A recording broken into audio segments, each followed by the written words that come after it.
Good evening, everyone. Welcome to our Parent University. Our session this evening is promoting safe social media use for preteens and teens.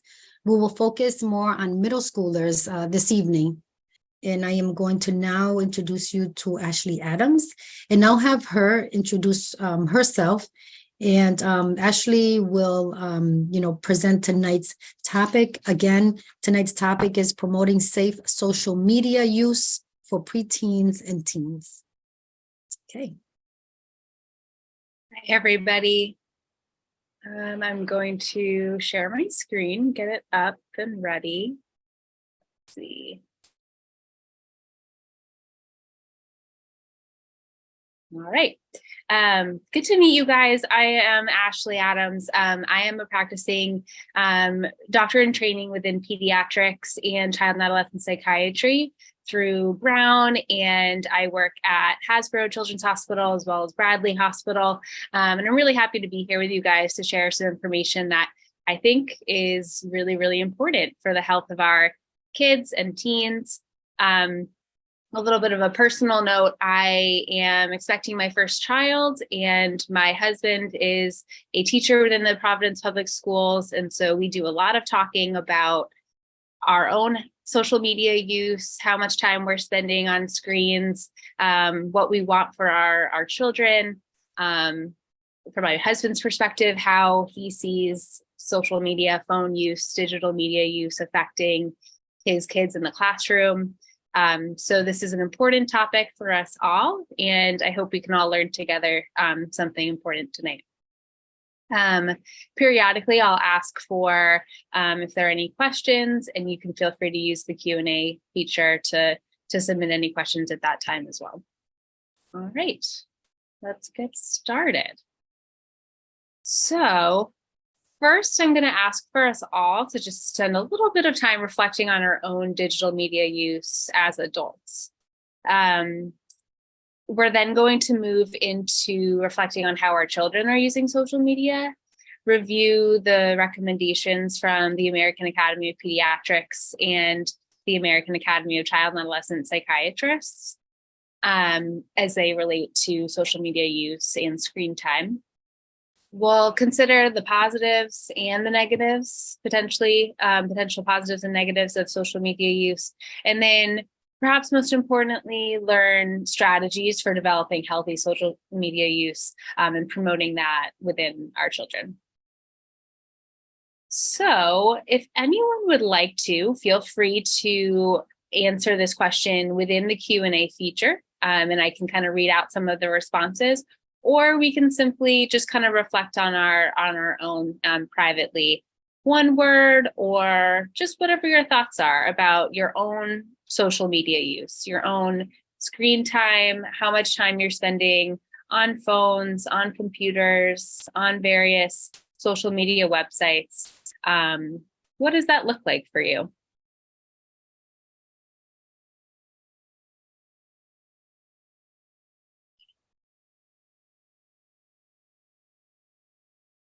It looks like there is a answer or a response in the Q&A. It is in Spanish. I'm going to wait for one of the answers. Someone says less than an hour a day. Yeah. The question is, how can we support our children to use the social media in a positive way?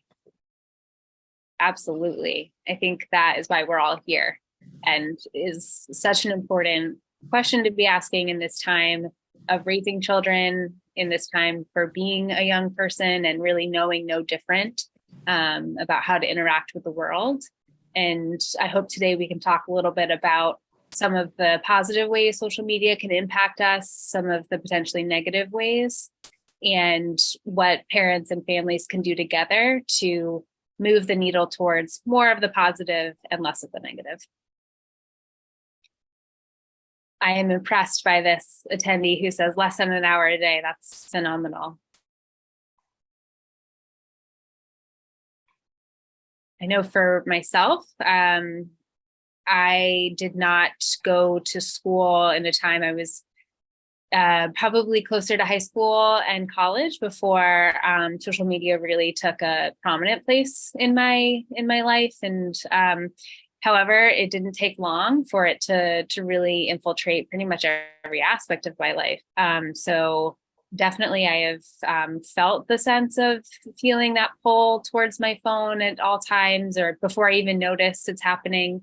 And definitely I've felt like questioning, is there some sort of like addiction here that I really need to kind of reflect on and be mindful about and be aware of. So this is just something that I wanted to point out, because if we can't, as adults in our children's lives, if we can't kind of reflect on our own social media use and our own relationship with it, it'll be much harder to talk with our children and teens about it. So that can always be sort of our first step. All right. So if anyone out there is thinking that they themselves use their social media or their phones too much, you're not alone. So roughly 6 in 10 parents say they spend too much time on their phones. So definitely the majority of adults are realizing that this is a problem for themselves as well. So what exactly are we talking about when we talk about social media? These are all sort of the different icons. So the things that come to mind are, the websites, the social media platforms. TikTok is maybe the biggest one, Instagram. These are really popular with our middle schoolers, our teenagers. Twitter, Facebook, maybe a little bit more popular with, the adults or people in my age group in their 20s and 30s. And then, with the younger kids, game platforms like Minecraft and Roblox, where there are chat features included, can actually serve as social media platforms for them as well, where they are communicating potentially with people that they don't know. And then plain old texting, YouTube videos, blogs. These are all sort of considered in that big group of platforms that we consider to be social media. And so let's reflect on how our children are using social media and some of the data that we know about the use in the United States. So this is a graph, and you'll see on the bottom that as kids get older, they're using more and more, they're spending more and more time on screens per day. So in that, even starting from infancy to 2 years, we're seeing, about on average 1 hour of screen time a day. And that only climbs as kids get older. So by the time they're in middle school, they're spending up to, on average, 4 hours a day in front of screens. And then beyond middle school into high school, it can be up to 8 hours a day, which is a lot of time. 97% of teenagers go online every single day, almost 100%. About 3/4 of teenagers own a smartphone. About 1/4 of adolescents describe themselves as being constantly connected to the internet, with 50% reporting feeling addicted to their phones. On average, about 100 texts are sent per day by our teenagers. And I'm sure we can all attest to this for ourselves and our teens. Multitasking is really, really common. So watching TV and texting, or eating dinner with our families and texting or checking Instagram. It's a very common occurrence. Let me just check the Q&A and see if there is anything. We have another response, another reflection. Wonderful. Melissa Hughes shares that social media for me is complicated. Great for networking and connecting with faraway friends and family. Tricky with polarizing and inflammatory discussions. and then easy to spend too much time or fall into a rabbit hole. Absolutely. I think that that comment really encapsulates a lot of the pros and cons, and really just kind of the way too the social media and our screens have completely changed the way that we interact with people and the world and get information. And so if we're not being mindful about it, could we be sort of manipulated by different algorithms, or really find ourselves only seeing a certain perspective or viewpoint, in a way that maybe if we were talking with people more without the use of screens, that wouldn't happen. So that's a really great reflection. Thank you, Melissa. We're going to talk a little bit about the pros and cons in a little bit. First, let's review the recommendations from some of the academic pediatric guidance bodies that we have. So from the American Academy of Pediatrics, for kids age 2 and under, the recommendation is to avoid media use altogether. That excludes like video chatting with family members that may live far away. It's okay to pull up FaceTime or Zoom and have an under 2-year-old join on that to sort of build those family connections. That's actually encouraged. But outside of that, there's really not thought to be any benefit for kids under 2 spending any time in front of screens. It takes away from time that they can be playing with toys that they sort of have to manipulate and build kind of multiple skills at the same time. It may take away from time spent outside. Certainly, everything within moderation. So no one can fault anyone for having a busy 1 or 2-year-old who, likes to watch educational programming, as a way for mom or dad to be able to cook dinner. Totally understandable, but just, being mindful about if anything, what that screen time is replacing.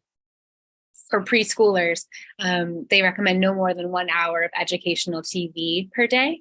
So that's some good programs like PBS or Sesame Street. Daniel Tiger is a really wonderful show and app that's available, on YouTube or on their app. That's really great for preschoolers if they do need to spend time in front of a screen. For grade schoolers and teens, the recommendation is be mindful if electronics are replacing other important activities such as sleep, exercise, family meals, family connection, unplugged downtime where they can kind of be creative, then, have a conversation with them about that. And then for all ages, parents should be what's considered to be a media mentor. So co-viewing media with your kids is always a good idea, and just having an open, non-judgmental conversation with them about what they're seeing on social media, and how that's affecting them, and what they think about it. And so that can be a good way to start conversations with your kids. From the American Academy of Child and Adolescent Psychiatry, they have the recommendation to set family-wide rules, including like no phone use rules at certain times. So perhaps your family will decide that the dinner table is not a time to have phones. And so there's a rule, no phones at the dinner table, or no phones in the bedroom after a certain time of night or until homework is done, etc. Whatever might work best for your family.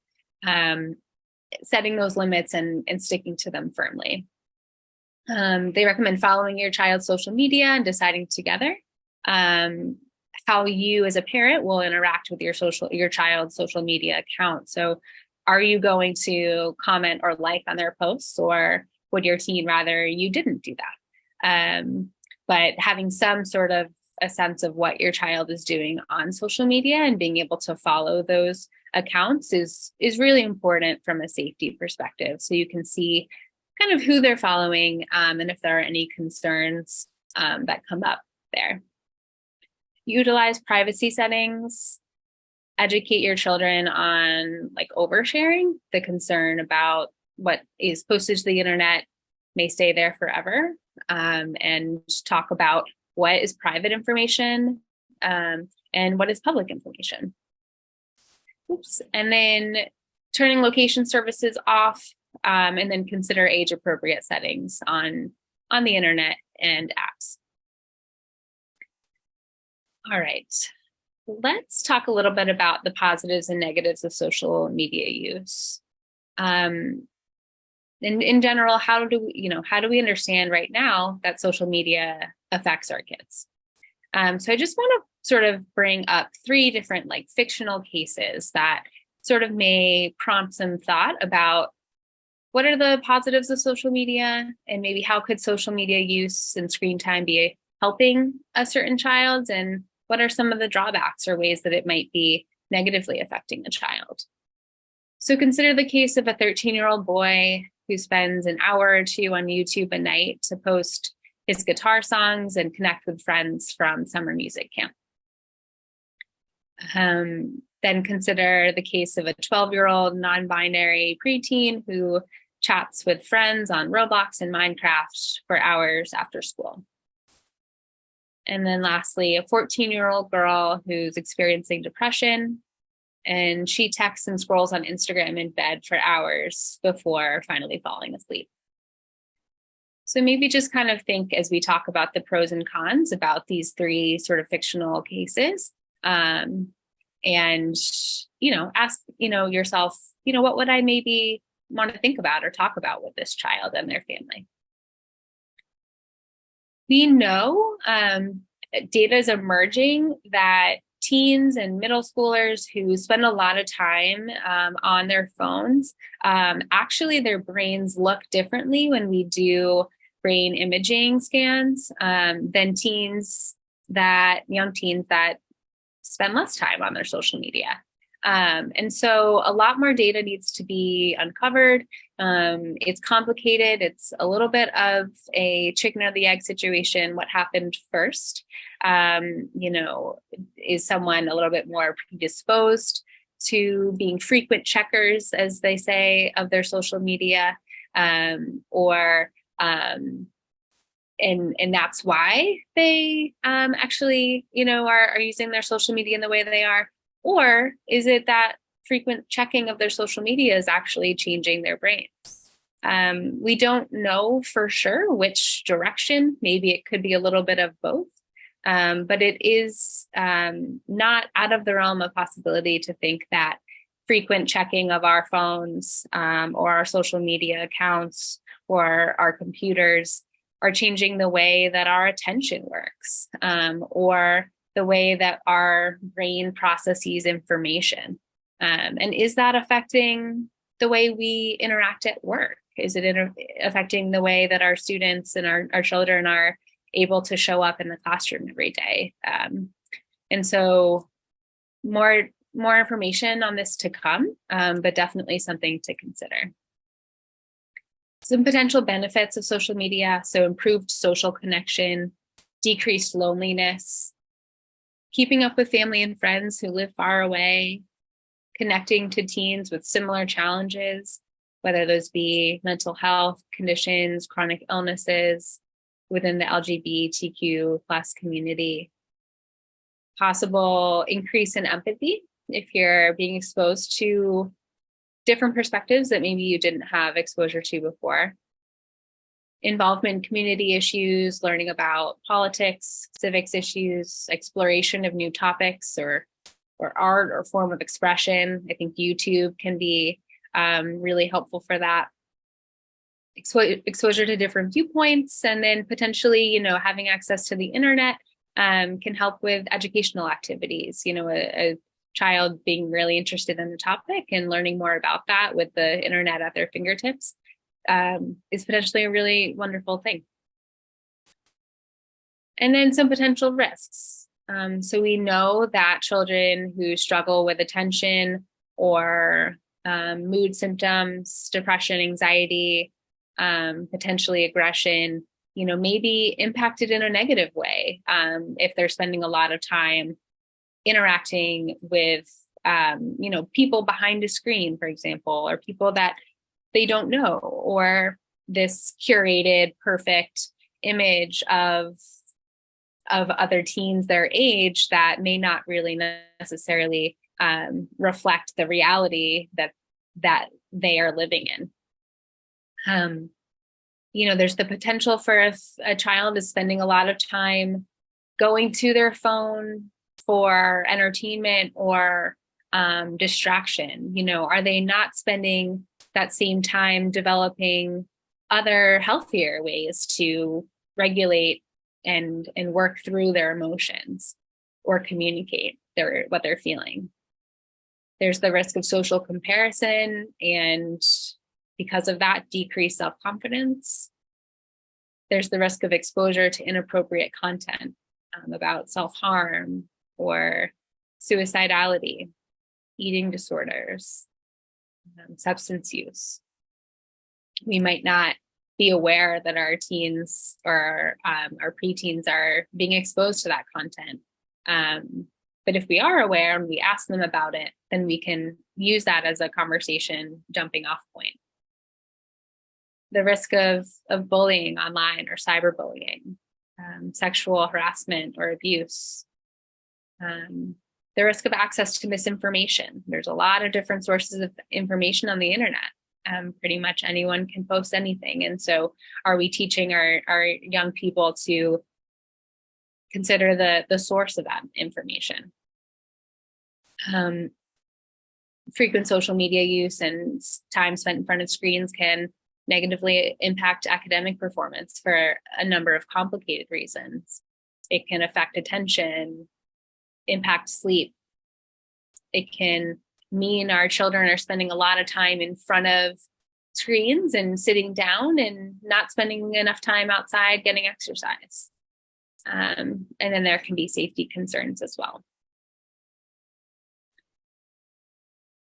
A note on the safety concerns about digital bullying, cyberbullying, really important to have open communication with your children. So remember their point of view as well.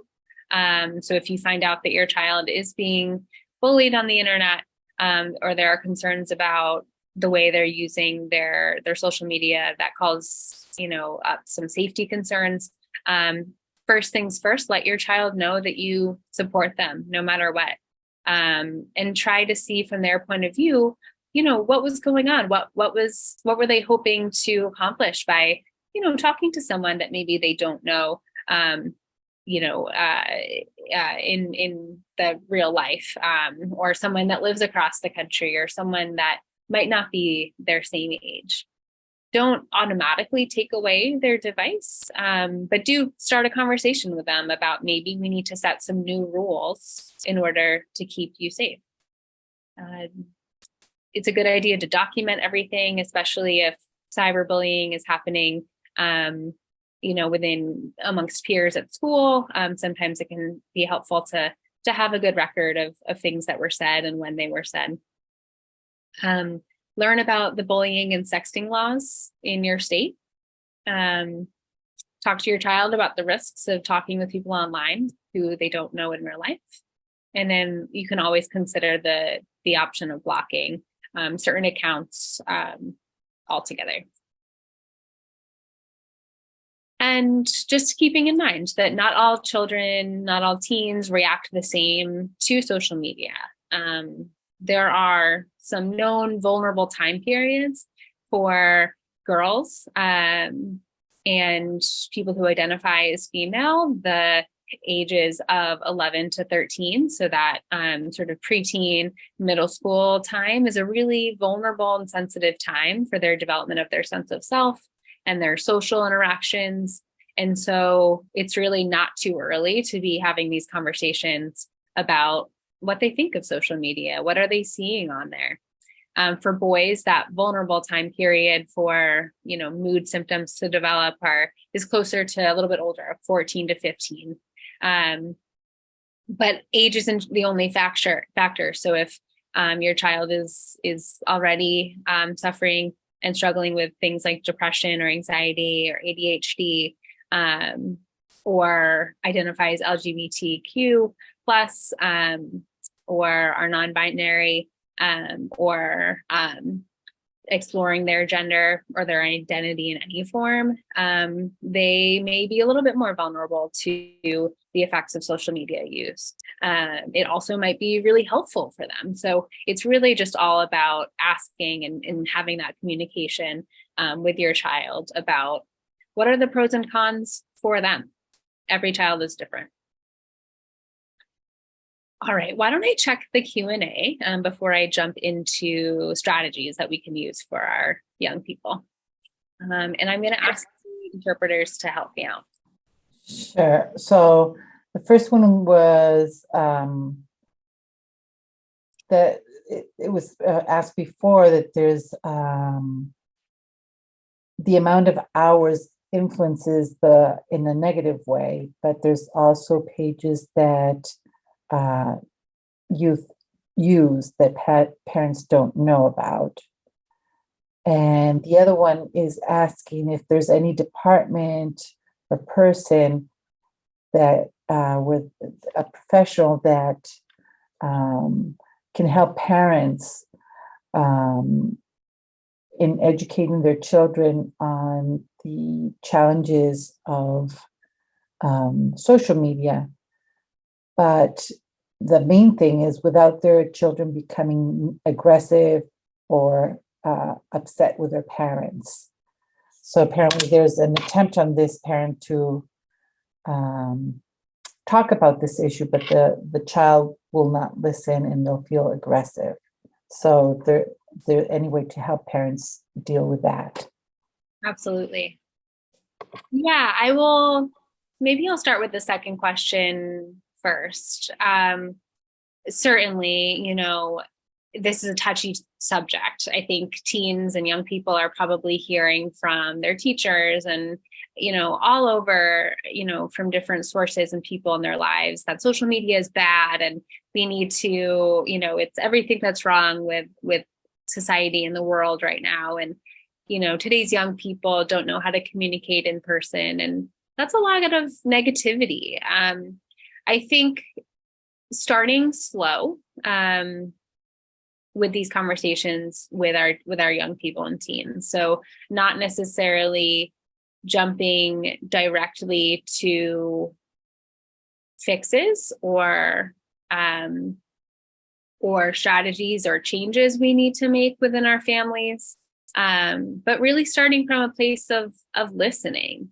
And I think that's why I wanted to start with our own reflection, because I think if we are modeling for our young people that we ourselves as adults are trying to figure out, this is really complicated. How can we, for each one of us, as individuals, how can we figure out how am I using social media in a healthy way for me? And how am I personally using it in a way that's maybe holding me back from being most effective at work or most effective at school and learning? Or how is it affecting my mood and my attention?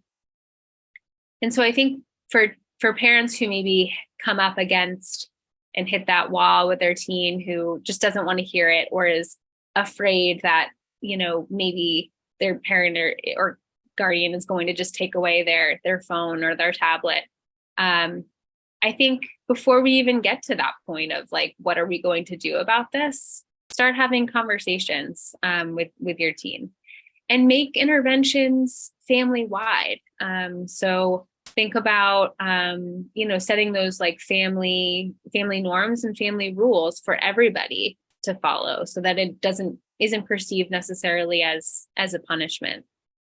And then using screen time, if necessary, as a reward for being able to do the other healthy things in that, young people need to do. So going to school and spending time outside and being active, helping around with the house and connecting with our family members. And then there's nothing wrong with an hour or so of screen time as a reward.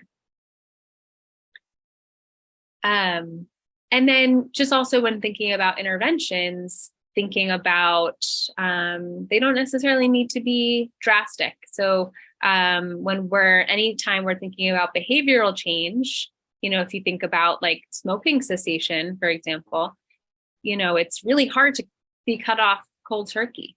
But if you can say, okay, I'm smoking, a pack of cigarettes a day.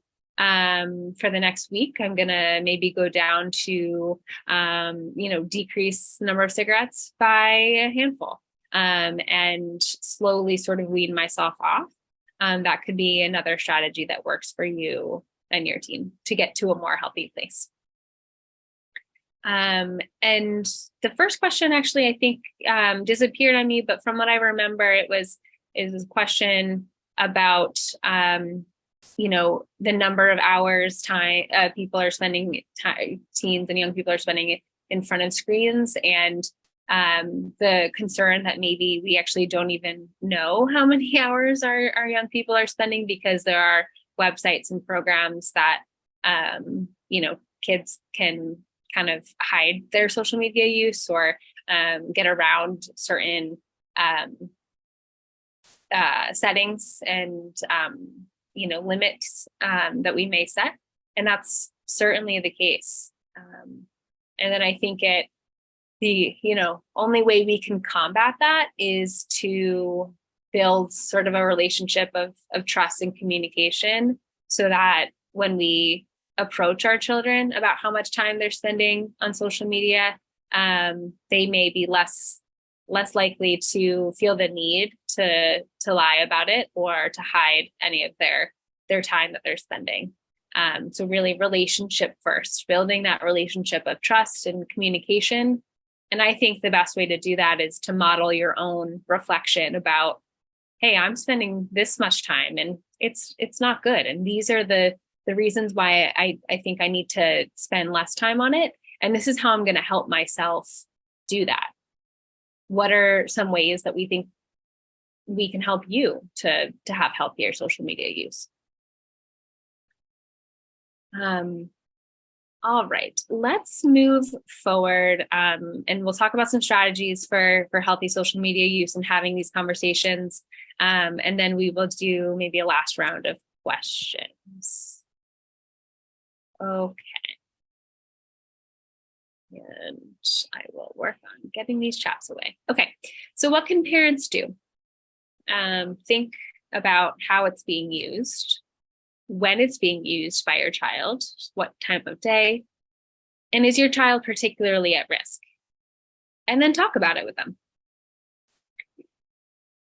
Think about taking or encouraging frequent breaks and pauses. So to encourage that sense of self-regulation in our teens and young people. Parents should be monitoring closely their children's social media use. Have your child teach you about their social media use. So I think that goes back to that relationship concept again.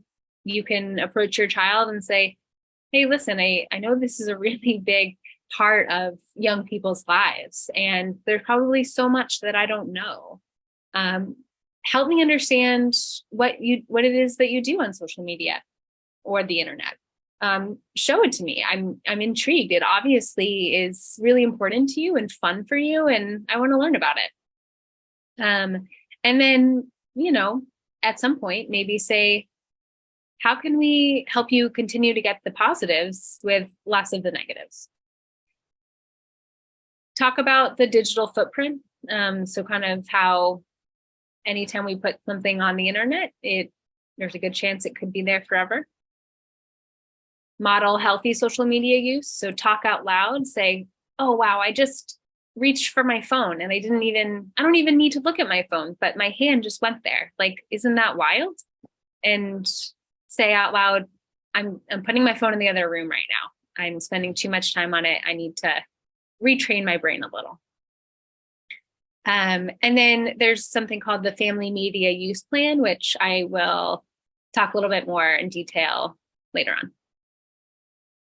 So what we know doesn't work in terms of talking about our kids and social media is things like preaching or lecturing, blaming, being totally one-sided and overly negative. So it's important to respect that social media is here to stay. And it's a really important part of our adolescents' social lives. And in a way, it's the way that our young people are learning about how to interact with people. And for some people, that might sound concerning and scary, but it is here to stay. And so we do need to sort of respect that. We need to work with it and have these conversations.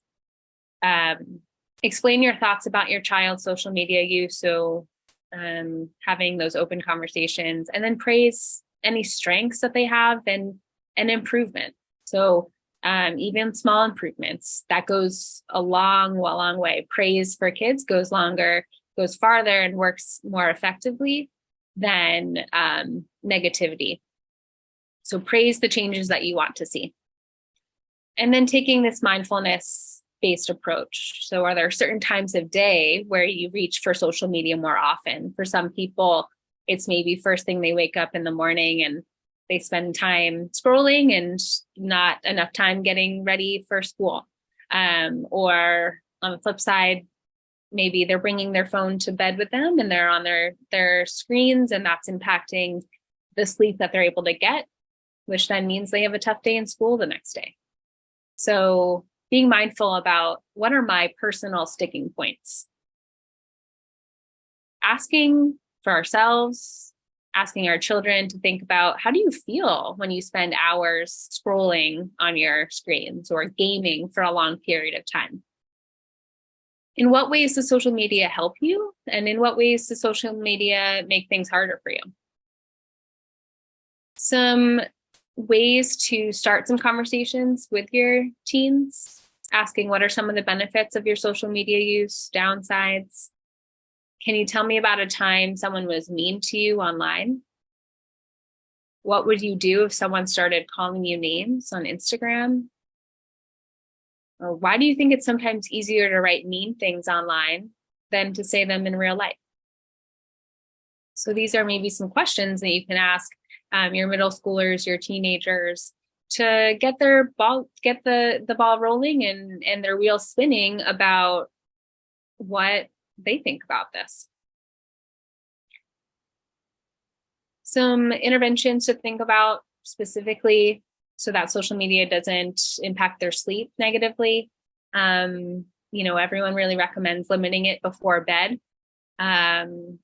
So no media use 30 to 60 minutes before bedtime, encouraging really only calming digital content closer to bedtime. Personally, I do a lot of recommending of like books or puzzles, audiobooks or stories before bed, depending on the age, obviously. But just activities that start to teach your brain that this is time to start to wind down. And then it's incredibly important to have a consistent bedtime routine, even for ourselves as adults. And so certainly as for teenagers as well, to kind of keep a good bedtime routine to promote our brain's ability to sort of wind down on their own. And then it's not unreasonable to set a family norm of no tech in the bedroom. Create a family plan to put all phones and tablets away at bedtime. Some of the most successful families that I've seen in my pediatrics clinic have been the parents who say, we're all doing this together, and it's in all of our best interests to not have our phones all on our bedside tables. And so a lot of parents will round up all the phones at a certain point before bedtime, and then they have them in their bedside table, and then bring it back to their teens and their rooms in the morning. So consider that if necessary. And then switching to using a nightlight or reading or other calming activities before bed. There are a number of programs, apps that you can download. Some are, some you do have to pay for, some I believe are free, that can help you set sort of limits and different security settings for your children's phones. From what I've heard, teens are very savvy about getting around some of these limitations. And so really, it might require doing some research about, these individual programs, and, what might work best for your teen. But we also don't want to set up the expectation that, your teen needs to, sneak around or go against sort of a family norm in order to get their need met. So again, open communication, setting a limit, maybe setting one of these settings or controls, and then checking back in with them about, I know this is really hard.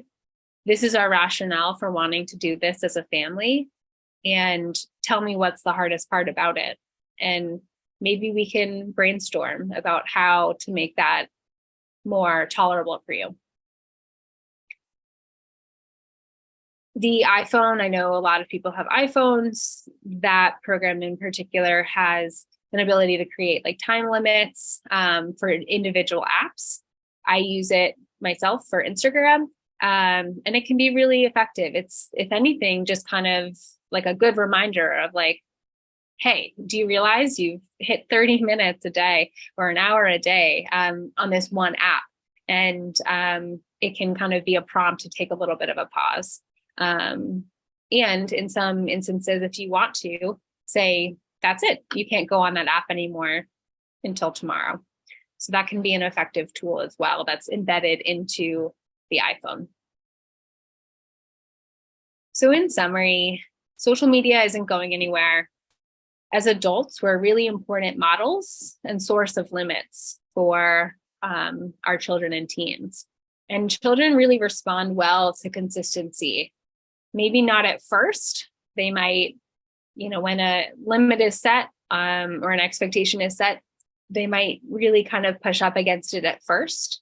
And that's actually normal behavior to kind of do that, try to push up against that and do the behavior more. But the firmer that you can stay and really kind of hold that limit over time, they actually do respond better to very firm and consistent limits. So hang in there and stick with it and explain why it's important to you. Use those American Academy of Pediatrics recommendations as a guide. Remember that there are benefits and risks, including long-term brain changes. And not all kids respond to social media the same way. So this really needs to be sort of a internal reflection for each family and each individual, and for each child. Maybe even you have multiple children in your household and one may respond to social media or use screen time in a different way than your other child.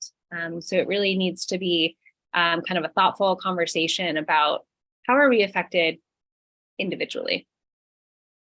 Remember to talk to your children openly and non-judgmentally, and consider sort of that mindfulness approach when you can. So 3 things you can do. Ask your child about their social media use with a curious and non-judgmental attitude. And remember, they're your teachers on this. You can set limits on the amounts or types of social media use, especially if it's impacting how much time they're spending on other healthier activities. And remember, you can educate. So you are the source of educating your child on what to do if they come across unsafe situations. So bullying, sexting, strangers contacting them on the internet. It's better to have those conversations up front, even if they're a little bit uncomfortable, because those conversations may prevent an unsafe situation and make it more likely that if one of those situations were to happen, that your child would come to you to talk about it. Finally, please feel free to scan this QR code. I've put together a Google Doc that should be available to anyone here or anyone who has the QR code. And it's a list of resources, including some of those that we talked about today, like this family media use plan, or some other websites, the American Academy of Pediatrics recommendations, some documentaries that maybe you want to watch with one of your more mature teenagers about how social media and the internet is actually changing society and affecting us. So check this QR code out. Lots of good resources. I'm actually going to also have these slides up there. And so you can feel free to share these with your friends, any parents who weren't able to make it today. And hopefully you can, start to have these conversations as a family with the help of some of these resources. That is pretty much all I have today. I think there are a few questions in the chat, and I will open these up. I am comfortable reading some of these, if that's okay with the facilitator. Go ahead. Yeah, go ahead. So the first comment, a large problem is that many teens are listening to these discussions from parents, and some do have parents following their social media accounts, but they also have additional accounts that the parents don't know about, like the family Instagram account, and then a hidden account like Finsta's, fake Instagrams. The other issues are apps like Snapchat, where the messages are deleted after being read, and also hiding apps to look like other apps. Social media apps disguised as things like calculators. Yes, teens are really, really savvy, and they're all communicating with one another about ways to kind of hide their social media use. It is a really tricky situation, and there's not going to be any easy, quick answer to how to handle that. I think what it really comes down to, again, is modeling a sense of reflection and thought for our young people. Not every teen is going to have the ability to be thinking about their thinking. But as much as we can kind of prompt that kind of thought for our young people, the better off they're going to be as adults, right? So kind of, talking up front with your teens about, hey, I heard that a lot of people your age they have one social media account that they show their family and their family is aware about. And then there's another one that, they kind of do other things on. Like, what's that about? Like, why do you think that is? And it can be helpful to frame things as like, I've heard people your age do this, and not necessarily say, are you doing this? Because that can kind of feel a little bit accusatory. So framing it as like, do any of your friends do that? Like, why would it be important to young people to hide what they're doing online from their families? What would prompt a young person to feel like they wanted to do that? What kind of things are happening online that need to be secret? And really just kind of planting the seed for our kids that they can talk to us about what's happening online, and we're not going to necessarily punish them or take away their devices right away. But really, we just want to have a conversation about what this looks like in their lives. And that's, I think, a starting point. If I think a teen is really struggling with safe social media use or safe screen use, and it's at the point where they already are hiding things from their parents that are unsafe, it's not unreasonable to set limits and say, when you're able to show that you're able to think about social media use in a respectful, safe way, then we can talk about giving you your phone back. And so the first step is having a conversation about that. And really kind of remembering you're in charge and setting those limits, and setting those expectations for everybody in the family, so that one individual person doesn't necessarily feel singled out.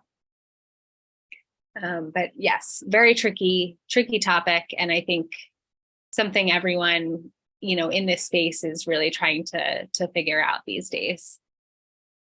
The only issue I've had with Apple personally is when you reach your app limit, you can actually press 1 more minute literally all day long.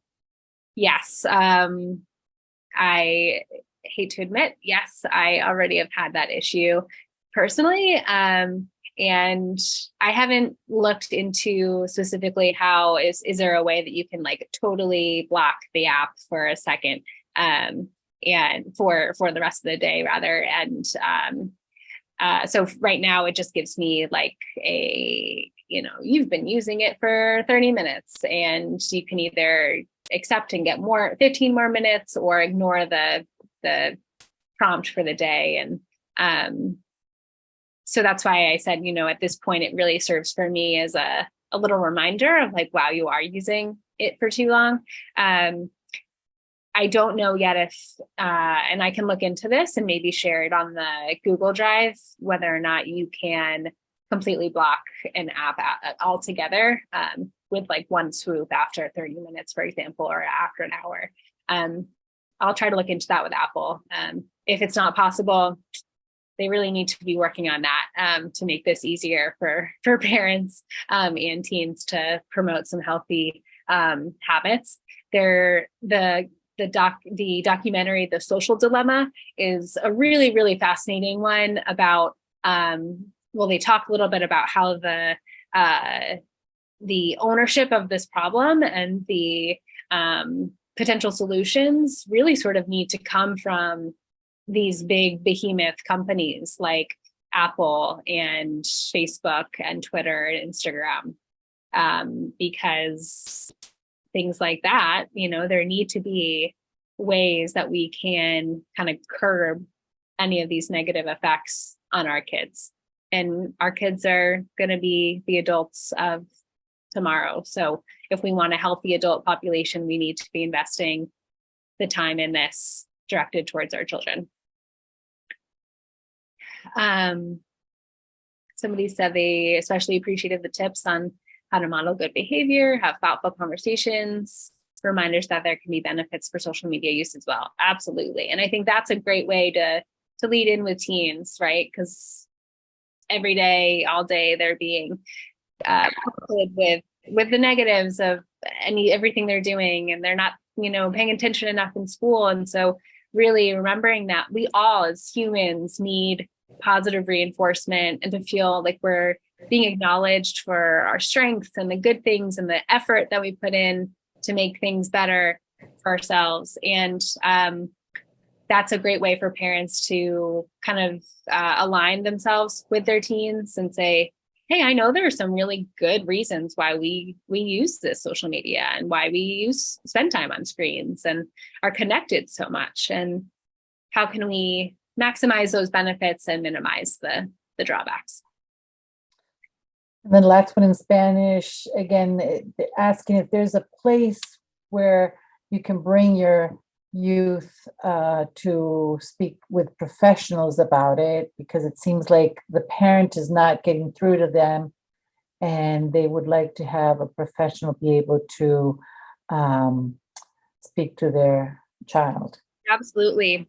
Yeah. I mean, I think if this is getting to a point where it's really affecting day-to-day happiness and functioning and well-being of young people, it would be reasonable to look into finding a counselor for your teen and for your family to help facilitate some of those conversations. And they can, help you create, behavioral plans and try to, facilitate those conversations about the pros and cons, but then also kind of put tangible plans in place, including limits and rewards for behavior change. I make the analogy of, for adults, we all know, that smoking is something that's really hard to quit, right? And so we have to kind of talk with professionals to help us find out where our motivation is, what's going to motivate our teens to try to get our social media use to a healthier place. Where do we think maybe we're going to fail at this? Where's our confidence? Where can we start? And so professional counselors can absolutely help with that. In my opinion, in, child psychiatry and in therapy, we probably need to be having those conversations more. So as a parent, if your child is already in counseling, or if you're going to be seeking that out, absolutely, you can bring that up as a topic to say, our family needs help with this. I know at Bradley Hospital, Dr. Parent, I'll just put up my acknowledgements here. Dr. Parent is a psychologist at Bradley who runs, at least he has in the past, run some parenting groups on this topic. So I also can put in the Google Drive. I can reach out to him and see if there are any upcoming plans for any similar groups directed towards parents coming up in the future. I agree. It is a tricky one. And we're at the point that professional help for this could be really helpful. And then another comment, I think teachers should be able to block certain websites when the kids are working on the Chromebooks. Most are getting distracted on YouTube while doing classwork. Absolutely. I think just thinking from my personal experience with my partner who's a teacher, what I have heard, at least in his previous school department, which was not the Providence School Department, that there was pushback from parents that, some parents felt like it was a violation to sort of implement those limits on social media use or phone use, what teacher has the right to take away a phone, et cetera. There are some really interesting, certain states are enacting certain changes to the legislature and passing bills about curfews for social media. So statewide, I think it's Wisconsin that I think is just introduced a bill to try to limit turn off all social media after 10 p.m., which I think is fascinating. A number of states are actually banning TikTok out of concern for security and safety and the effect on children. So we're in a time period where pretty much at every level, right? In the household, maybe the school department level, the state, nationally, this is a conversation that we need to have, and interventions kind of need to happen at every one of those levels. And it's tough. We, as individuals, as parents, really kind of only have, we can obviously, be civically involved and talk with our representatives and let them know that we think this is a concern. And the other place of control and action that we have is within our own families and our modeling, our own thought and individuals as individuals for ourselves. How is this affecting me? What can I do to help myself out here? And modeling that kind of conversation for our children. Thank you guys so much. What thoughtful questions and comments. And I really, really appreciate you all being here and contributing to the conversation, and how interactive that was. That felt great. So I'm going to put my QR code up here. I will try to add some of those features that I had mentioned as I can, and feel free to share that along with any other friends or family members. This is all for you. I don't have my email on this slide, but my email is on this QR code as well. So if you go to that Google Drive, you can find my email. Feel free to email me, ask any questions, share any resources. Happy to chat. Okay. Thank you so much, Dr. Adams.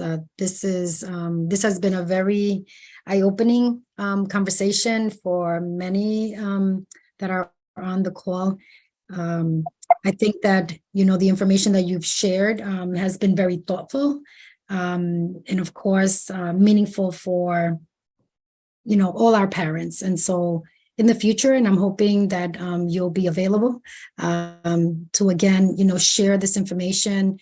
And, for the next time, we'll most likely just open it up to all grade levels and not just our middle school population. And so, again, you shared so much information. And one of the ones that maybe I'll request for the next time is, to talk a little bit more about the brain changes. Like, how does this really impact the development of the brains of our kids and our youth?